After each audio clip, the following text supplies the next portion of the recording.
What is good, everyone? My name is Orlando Sanchez, Jared Cowley on my right, Nate Hanson on my left, Max Barr on the ones and twos. You are now watching and listening to KGW's 3-on-3 Blazers, where we talk about the Portland Trail Blazers and how excited we are every year that they're going to win a championship and parade down Broadway. And I believe that's been the discussion every week so far this season, is when is the parade going to be? So the folks checking us out on YouTube and Twitter for the very first time, thank you so much for rocking with us. Guys, the Blazers go on the road, lose a couple of times, come home, beat up on the NBA's worst team, win by 17 points, and all is well with the world, right?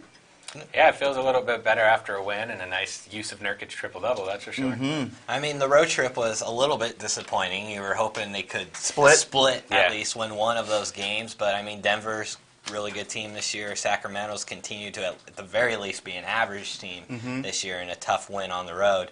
So, I mean, would like to get one, but at least they took care of business last night against Cleveland. If they had lost to Cleveland last night, we would have somber Jared all throughout the podcast. I think on 3-on-3 Blazers would say big trade coming with an exclamation point instead of a question mark. Today, by the way, is Jared's birthday. Happy birthday, man. Thank you, guys. Jared. Thank you.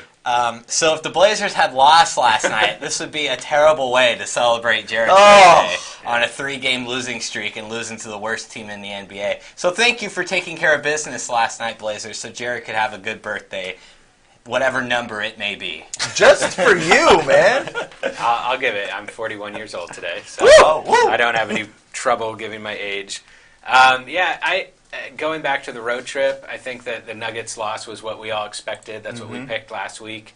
And playing the Kings the night after playing the Nuggets in high altitude, going and playing the Kings who have the highest pace in the NBA, and I mean, that's just a really tough turnaround. And so, though it was a disappointing loss, and I'll admit, I told Max this after the game, I usually get a little bit frustrated when the Blazers lose.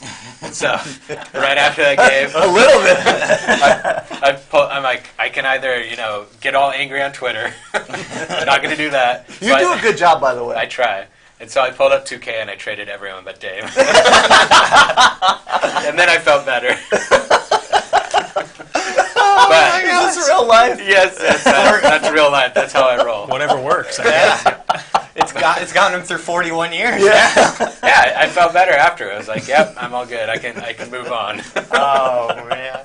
So who did you get back in those trades? Since we're man. going to be talking about trades. I got draft picks. I got. We don't want to hear that. Yeah. I got Otto Porter. Well, some people would like to hear that. I got Middleton from the Bucks. Oh, Nice. So I ended up losing because I then proceeded to sim the rest of the season with my new team, and we lost 80% of the rest of our games. It wasn't very good, so it's a good thing I'm not the GM. Yeah. there we go. So who needs the draft machine when you have 2K? Happy Right. birthday, my man. Thanks. All right, so how we do it here on KGW's 3-on-3 Blazers, there's 3 of us, so there's 3 questions, which means there's 3 answers. You can catch everything on KGW.com. So question number 1.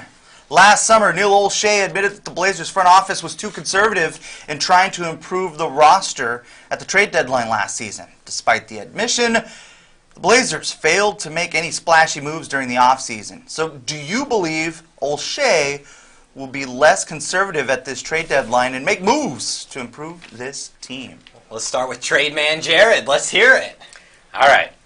So prepare yourselves. I'm going to go down a little bit of conspiracy road here.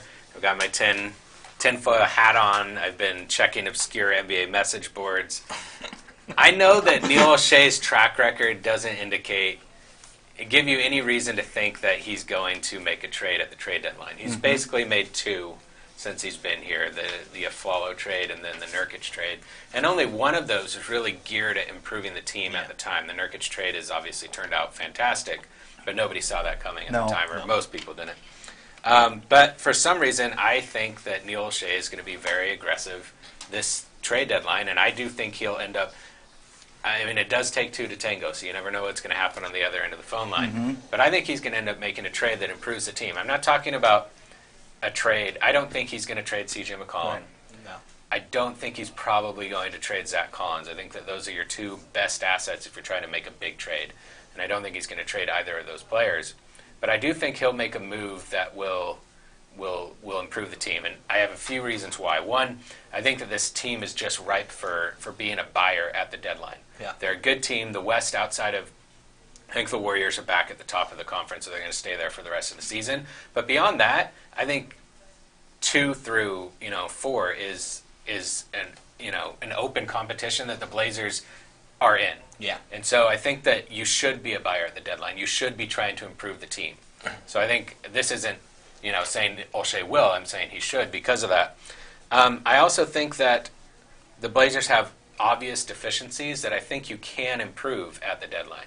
They need an upgrade at small forward. I think that those pieces are out there that you can get if you put some pieces on the table to make it happen. And they need to improve depth. They need a better bench, and I think you can make both of those things happen. And also, there's just a lot of smoke out there right now. And you saw the report last week that the Blazers are willing to include their first-round pick in trade discussions, and that they're interested in Jeremy Lin. I don't. How you feel about that is beside the point. But then Zach Lowe, who's one of the most trusted NBA experts out there, on 2 separate podcasts this week, he talked about the Blazers. In the middle of the podcast, not even when they were talking, trade deadline, he talked about the Blazers, and he said that, it was speculation, but he said that the Blazers will be an aggressive buyer at the deadline. Aggressive buyer were his words, and that he thinks they'll try and make a trade that, quote, really moves the needle. Yeah. Who does that sound like to you? This is where I'm going into conspiracy theory. Go ahead. That sounds like Neil Olshey. Okay. That sounds like the kind of thing that Neil Olshey would say. So here's my speculation. 1, Lowe's speculation is more valid than most. 2, Lowe is very tight with Woj. Yeah. And Woj has long been rumored to be one of the only people in the media who has a close, relationship with Neil Olshey. Okay. And so I'm just wondering, this speculation was kind of just out there. It was just thrown in the middle of, 2 separate podcasts where he talked about this. I'm just wondering if maybe Olshey has put that information out there where Woj has it, and Woj has passed it on to Lowe, and Lowe is, it's speculation, but maybe he actually knows something. So for all those reasons, I kind of just think something's going to happen this deadline. Again, it's just a feeling, but I just think that something's going to happen. Well, my inside sources, which is strictly in my head, say I think he will be aggressive. Everything you said makes sense. But as aggressive as he may be, I don't think it will really matter much in the end, because if he's not willing to give up C.J. McCollum or Zach Collins, there's really not much value the Blazers have to offer another team to get a piece that would move the needle. Yeah. And outside of the first-round pick, and there's debate how much a late first-round pick is really worth as well. So he may try, and I think he will try to make a move, because I think he feels this team a lot of these guys have one more, your Evan Turners, your Myers Leonard, those guys have another year left on their contract. But I think everyone kind of feels like this is it for this group of players. We've seen it twice in the last couple postseasons, them not perform in the postseason, and this is kind of their last go-around at it. And I think he feels that too, Neil Olshey. And so I think he will try to improve this team, but I just don't see the Blazers having assets to acquire a player like that unless he gives up one of their 2 big assets, which is Zach Collins and C.J. McCollum. And at least in the C.J. McCollum case, he's shown no desire to do so in the past. So for those reasons, I think he will try, and I wouldn't be surprised if he makes a move to acquire a bench player to shore up the bench, but I don't see any meaningful moves coming at the deadline for the Blazers. Jared, I would say that I have to see it to believe it. Sure. We've been down this road before. You mentioned, his 2 trade deadline moves since he's been here. And Jusuf Nurkic has turned out to be a home run. Absolutely. And I think that's a best-case scenario where it's an underwhelming move that maybe isn't perceived as positive in the general public and turns out to be something great. I think that's what you've got to hope for as a Blazers fan, because I'm with you that blockbuster deal just isn't going to happen. Yeah. I don't see that happening. These are Olshey's guys, and I think this is his hill. This is what he's going to war on. These are his guys, and this is how it's going to be. So to see a deal like that being done that involved like CJ or Zach, I would be genuinely shocked. I would be too. Like if something like this happens in the next few weeks, legit shocked, surprised that that went down. I will say though, to your point about there being smoke, that is interesting to me because most reporters who are connected or have some sort of inside source to those teams or people that make decisions, they don't just spew that stuff out. Yeah. It doesn't just come out of nowhere. And especially don't just bring up Portland randomly. Exactly. And just knowing how tight-lipped the Blazers, I guess, generally are when it comes to stuff like this, I think is reason enough to speculate or at least be excited that something could be coming this time around. I just wouldn't get your hopes up that it's CJ or Zach or a blockbuster deal. I think I'm on the same page. I don't think they're going to trade CJ and probably not Zach. I think that if the right deal was there, they would consider moving Zach if he was the piece that the other team wanted. But I still think that I know that beauty's in the eye of the beholder, and maybe they don't have the assets to go and make a needle-moving trade. But I do think that there are moves that you can make that maybe isn't a blockbuster trade, but that can certainly improve this team, that could make a difference in the rest of the season and even in the playoffs. And I do think that, what we saw last year and, the offseason before that, and even this past offseason, are moves that are either just very small, minor moves, very inexpensive moves, or moves to get off of salary. Yeah. And I think that what we're going to see differently this year, I just feel that they're going to be a buyer to go out and try and get pieces that will make the team better. Maybe not a blockbuster trade. I don't know if any NBA stars are going to come available. But to make a trade that can improve the team. And that's different than it's been for the past year and a half. And not to totally blast Olshey, because I think you're right that he's going to listen. Oh, yeah. I think he's going to be calling. I think he's going to be the one making the calls. Yeah, and I guess my skepticism is after that. Yeah. Like, what comes next? How realistic? What are you willing to give up? Yeah. And I think that's where we're getting stuck. And, well, no one really knows at this point what Portland is willing to give up. I mean, CJ McCollum hasn't been as good this year. Does that mean Neil Olshey might be more willing to part with him now? And with the sudden emergence and growth of Jusuf Nurkic, do those two play a role in Olshey deciding, okay, I'm okay with parting with CJ at this moment? We just don't know what they're willing to give up. It's a fun conversation I think we'll end up having a few more times. Yeah. 3 weeks until the trade deadline today. Woo! There we go. All right, question number 2. This one's a little more fun. Jusuf Nurkic, fresh off the first triple-double of his career. He's averaging 4.3 assists over the past 15 games, which ranks 4th among centers during that stretch. The Blazers were 30th in the league in assists last season, 25th this season. They're now averaging 26.6 per game over the past 10, which ranks 9th in the NBA during that stretch. Why are the Blazers suddenly dishing out so many assists, and is it sustainable, Nate?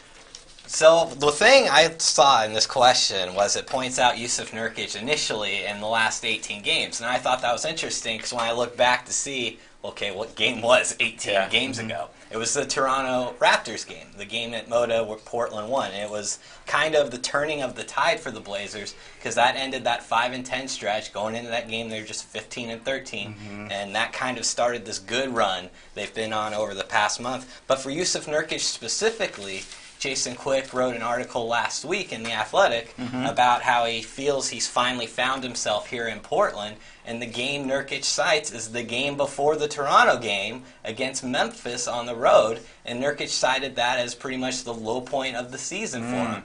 He was 1 of 15 from the field in that game. Terry Stotts gave him a chat about, why are you taking these three-pointers? Why are you doing this and that? You know, these aren't things you do well.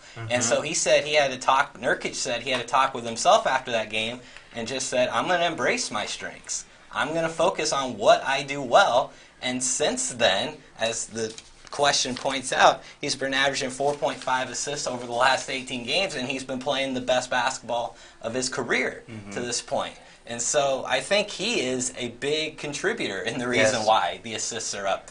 His usage rate isn't up. Jared and I both We I talked thought it before would the be, podcast. yeah. We both looked that up for this question, and his usage rate is not up during the time. So he's not getting the ball any more than he typically does. But he's obviously making better decisions once he has the ball. And I think that connection between Dame and Nurk is at an all-time high right now. Yep. I think it's stepped up to another level, the two-man game. And that was a huge storyline last year. Absolutely. And I think that has gone to another level so far over the last month. I think we saw a little bit of it last night because Dame talked about how he was pretty confident. Nurkic knew he was 2 assists away from getting to 10 because he called out a play for Dame to run and knew he was going to hit Dame on a backdoor cut. Something that Nurk has been great over the past month, finding guys on the back door. He knew he was going to get an assist on that play, ran that one on the way down. Dame called a different play, which was the screen handoff for him to hit the 3 for Nurkic to get the 10th assist. That moment, I think, shows what type of connection and level these guys are playing on right now.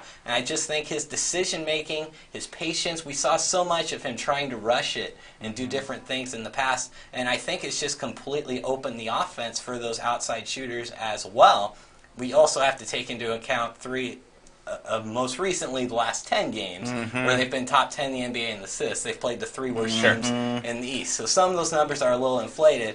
So I don't know if it's sustainable at that level, a top 10 level, but certainly the improvement, I think, is sustainable, and I think it's because of the sudden growth we've seen from Nurkic. Preach. Yeah, that's all. I agree with you. I think that Jusuf Nurkic has been such a big part of this, and even though his usage rate isn't up, I mean, it's clear just by the eyeball test that they are running the offense through him more than they used to.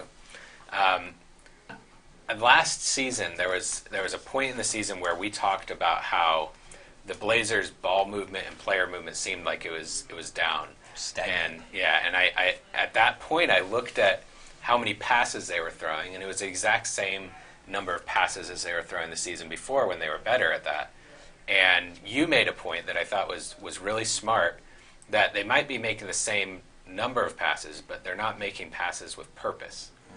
And so I looked at that again this season. In the past 10 games, they're not throwing any more, making any more passes than they are the rest of the season. In fact, it's down a little bit. Yeah. But they are making more passes with purpose and better passes, smarter passes, and you can see that. That's evidenced by their potential assists is up like by 3 per game, which is a big jump. Number. Yeah. And it's allowed them to score 10 points more per game off of assisted baskets than they are, the rest of the season. So I think that part of it is that Nurkic is playing with a little bit more patience. He's making smart passes. You've seen the same from Damian Lillard recently. He's really tried to create for teammates more. His assists are up to almost 8 per game over the past 10, whereas he's averaging just over 6 for the season. So I think you're seeing this on a team-wide level, that they're trying to make better passes. And something about Nurkic that I've seen is his teammates notice, you see something different in them. They're making hard cuts to the basket more often because they know that Nurkic is going to get them the ball. Yeah. They're not going to make that cut and it's all for nothing. That's not, that's effort expended. And if they don't get the ball, then the next time you're going to be like, well, am I going to do it again? But they know that Nurkic will get them the ball. He's going to reward them for that. And he's a smart, good, effective passer. They're going to get the ball in a spot where they've got an easy basket. You've seen it with Jake Layman. He's averaging almost 11 points over the past 10, and 90% of his baskets are assisted. And so I just think you're seeing more of that, is that his, it's this domino effect where it affects not only the kind of passes you're making, but also the player movement, the movement off the ball, the way teammates are cutting hard to the basket, running the plays with better, efficiency and effectiveness because they know they're going to get the ball. I mean, it makes such a difference. So I don't know if it's sustainable. You're totally right about they've played some really bad teams in this stretch, but it's nice to see it right now. Yeah, absolutely. I mean, what I wrote up is pretty much identical to what you guys have just said. The only thing I'll add is that having a big man that can pass like that is a thing of beauty. Yes. And you mentioned how Jake Layman has been a beneficiary of this, and that backdoor dish to him for the dunk was gorgeous, man. And Nurk had another one to Dame. And to your point about just them being a team that it's cool to see a second or a third guy on the roster see the team embrace that and want him to have that. Stotts put him out there last game when he was flirting with the triple-double and he didn't get it. And so to see him come back this time around and everybody rooting for it, and it just happened in such a flurry. Yeah. I mean it was really fun to watch. Yeah. His stat line at the end of the third quarter was not anything that would Oh, make you think no, he hit a triple-double in the fourth quarter. Yeah, I was thinking everybody else is in double figures but Nurk. Exactly. What's going on with him? So outside of the the Blazers reaching 100 points and getting the free McNuggets, that was the most exciting part of the game when he hit that three. So that's the one thing I'll say is that having another guy that can distribute like that and to see him pass like that, it's awesome. And one thing, I have to give Jared credit about this. I mean, when did we have the C.J. McCollum, Jusuf Nurkic conversation? Was that just a week ago or was that 2 weeks ago? 2 weeks ago. Good. And we had it at the beginning of the season, too. Yeah, and he has been completely on Jusuf Nurkic's side over C.J. McCollum the entire time. And we'll see if this month is just a really good month or if he continues to improve and play at this level.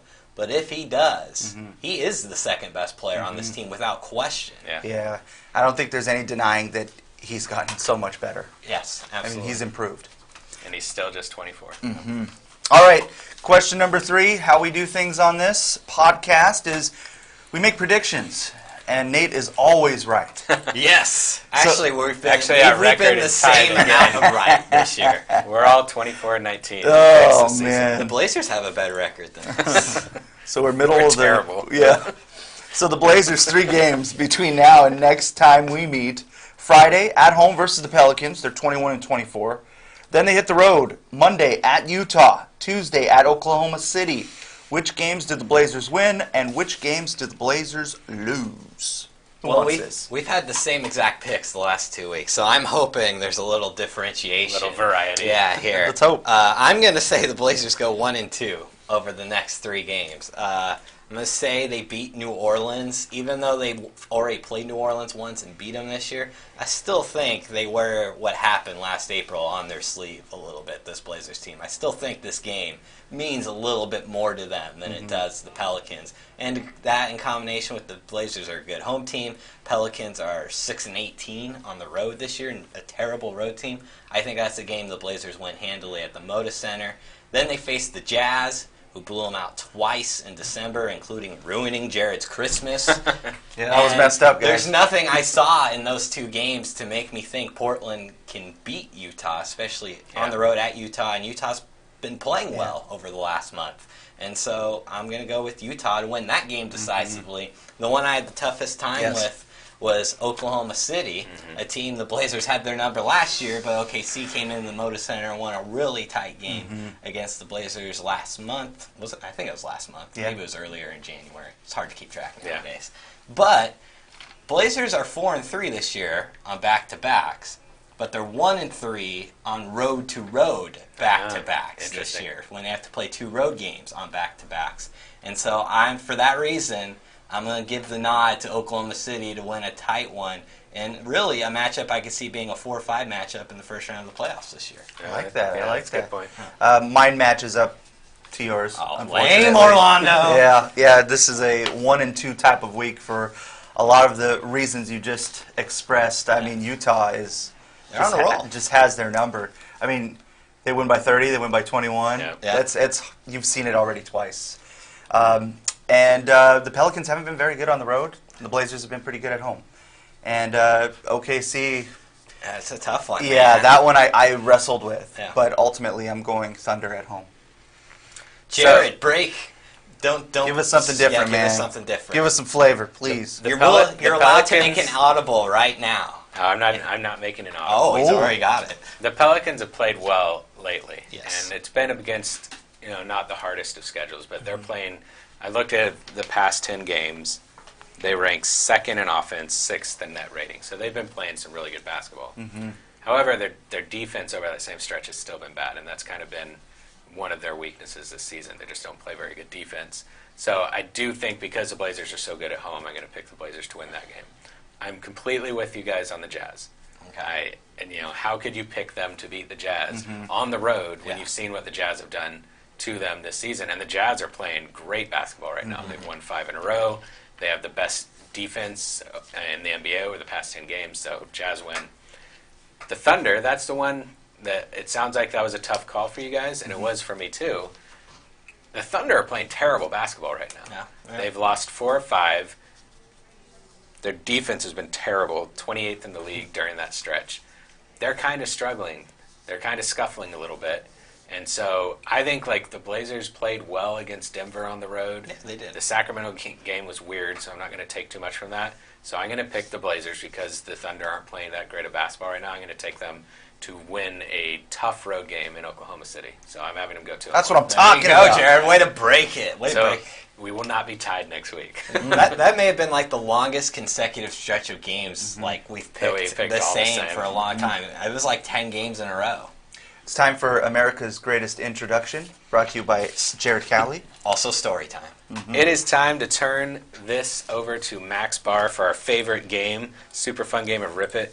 Max Barr, did you guys know he's the Nicholas Batum of the 3-on-3 Blazers podcast? You don't say. Why Nicholas Batum? Well, obviously because until Jusuf Nurkic had the triple-double yesterday, he was the last Blazers player to have a triple-double. But in doing a little bit of research, his third triple-double, which was in the third game of the 2013-14 season, the Blazers, it was their first home game of the season, they beat the Spurs. Really big win. And Batum, very end of the game is completely wrapped up. He takes a three-pointer at the buzzer to get his 9th, 10th, and 11th points to give himself a triple-double. So after the game... Wasn't that from half court? Was it from half court? I thought it was a half court shot. I didn't read anything about a half court shot. We'll have to look at Just we'll that it was a look that three-point Look at the tape. at the buzzer. So after the game, the locker room, big celebration. All the Blazers players are really excited, and Nick Batum is beside himself.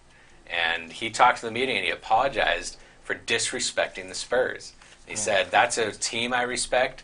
I have friends in that locker room. I should not have done that. That was a huge mistake. I never should have done that." And then they went and talked to the Spurs, and Tony Parker was like, "Whatever, he's my friend, I don't care." And then they asked Popovich, he's like, "Why would I be mad about that? He's a great guy." So, Nick Batum, he has 9 career triple-doubles. Great player, great guy. Max Barr is a great guy. Mr. Triple-Double himself. Wow. Take it away. Yes.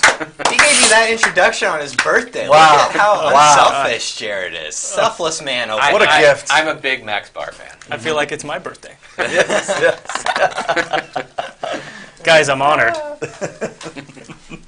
And I remember that. I remember him, not only did he feel bad after, but instantly. When that shot Yeah. went in, he instantly regretted it. Yeah, he knew that yeah. he shouldn't have done that, yeah. And It's I respect that. Yeah, me too. It's great I to be respect back. getting the triple-double. Yeah. Go get yours, my man.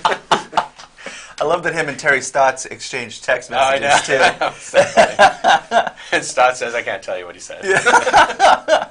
We're back with another week of Rip It, and we're coming off a tie, but an impressive tie, nonetheless, between Nate and Jared. Three out of 5. No champion, though. No. That was one for the ages, boys. So let's find that out. Makes me wonder if this week's not going to be impressive. Let's find out how you did last week. It's an ominous tone. Yeah, I'm always impressive in Rip It Always. with my 0 belts. Speaking of Nick Batum, we're going back to that Hornets game. Whoa. The question was, which player would make the most three-pointers? Seth Curry, Hornets forward Marvin Williams, or Hornets guard Malik Monk? Nate, you went with Monk. I think we all picked different. Orlando, you said Seth Curry. And Jared, you said Marvin Williams. Monk, 1 out of 4. One big. I'm on the board. Seth Curry, 2 out of 4. Williams, 2 out of 4. So that's a tie. But because there were 3, and you guys both picked the winners, I'm going to give that to the 2 of you. Oh, nice. Oh, okay. All right. So sorry, I like Nate. that. Those 2 guys are on the board. I'll take the point. What a gift. What a gift. Happy birthday. Did they all? Yes. They all took 4 3-pointers. All 3 of them took 4. Oh, nice. Gosh dang it, Malik Monk. I hope one of those wasn't like an end of quarter throw it up trap. I don't know. Blazers at Nuggets. The question was, which player would score the most points? C.J. McCollum or Jamal Murray? Jared, you went with C.J. Orlando, and Nate went with Jamal Murray. I don't know how I feel about this. And it was Murray. Yeah. That's 24 to 18. Oh, Easy, okay. easy money right there. Dang. The next night, Blazers at Kings. The question was, we're coming off that 5 steals, 5 blocks by Nurkic last time they faced the Kings. And the question was over-under total number of combined steals and blocks for Nurkic. And the over-under was 4. Orlando and Nate took the over. Jared, you went under. I don't remember. And it was under. Yeah. Yes. He had no steals and 1 block. I did some mad. We got him on the wrong night. Yeah, I did some mad smack talking of Willie Cauley-Stein during that. Yeah, you did. Yeah. You did. Man, to go over 4 on that's a lot. Yeah. That would be a really good game. Well, he did it before, Yeah, so why not again? Another big number. The next question was regarding the Cavs game. It was a yes or no. Would the Blazers lead by 25 or more at any point during the game? They didn't? Jared, you said yes. Orlando and Nate said no. And the answer was no. Oh, Yeah. Their biggest lead was 21. Yeah. So they got close in the fourth quarter, Yeah, but that's why never got to 25. That's why Nurkic Weird. came back into the game. And the wild card question of the week was Nurkic was leading the Blazers in scoring in the month of January at the time of the question. So the question was, in how many of the next 4 games would he lead them in scoring? Oh, gosh. I think we all had a different answer. You did. Yeah, we did. Orlando, you said none. Nate, you said 1. And Jared, you said 2. And it was none. Yeah. Oh, man. Orlando gets Orlando's it. the This is champion. garbage. McCollum and Lillard led them in did it 3 times. McCollum did it once.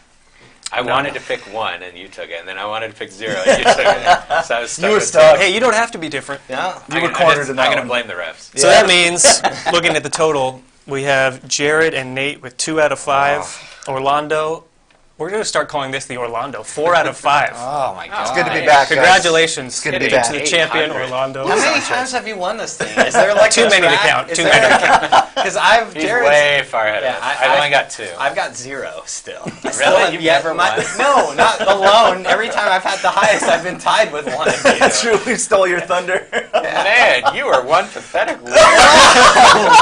Oh, man. Yes. I love you, man. Before the podcast, we were talking about trades and how Jared needs to be gone. Get out of here, man. Make the move. Get rid of him. Wow. On his birthday of all days. I like birthday Jared. I like birthday Jared. I don't know what to say. Except let's get into this week's game. Nate, this could be your week. Let's get to He it. says for like the 15th week. Starting with the Pelicans game, Friday night. Which player will score the most points?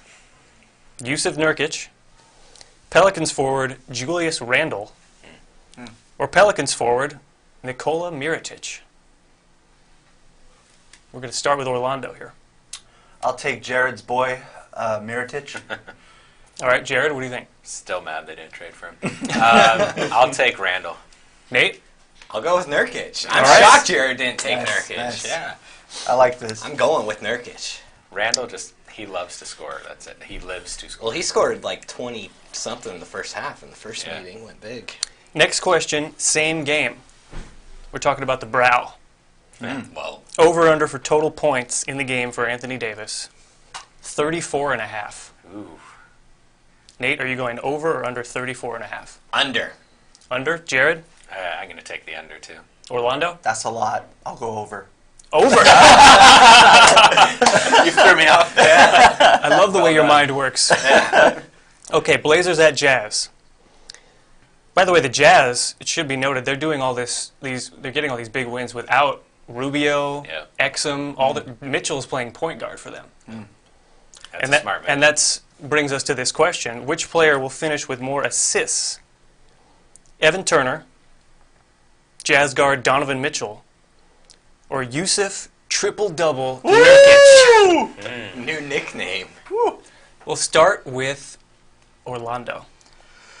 I'm going to go back into the old toolbox there and take ET.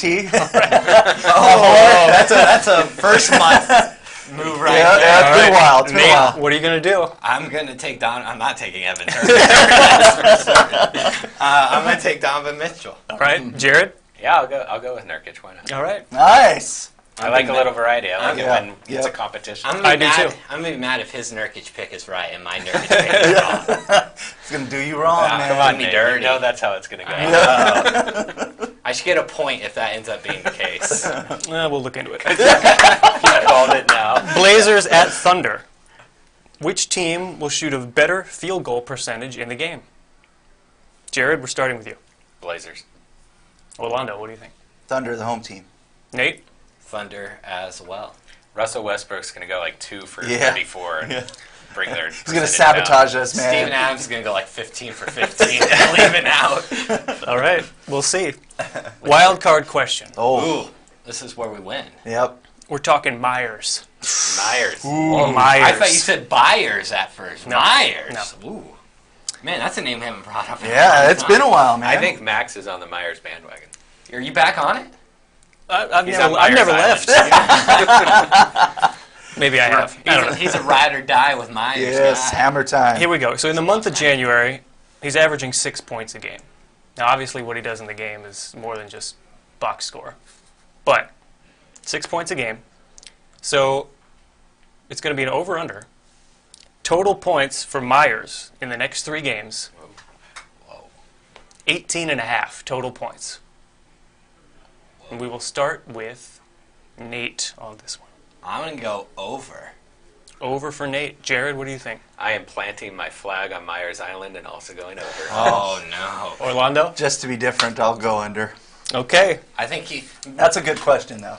I really you. like that Thank one. you. This is going to sound like a dig, and I guess it kind of is. The reason I'm going to pick over 18 is because I don't think the Jazz game is going to be close. So I So think he's he'll get going a to lot be of playing playing, and I time. think he's going to get points in that game. Hey, however he gets there. It's possible there could be garbage time in any of the next 3 games. Yeah, absolutely. All right, guys, another game of Rip It in the books. That was fun. I'm not so confident I got my belt.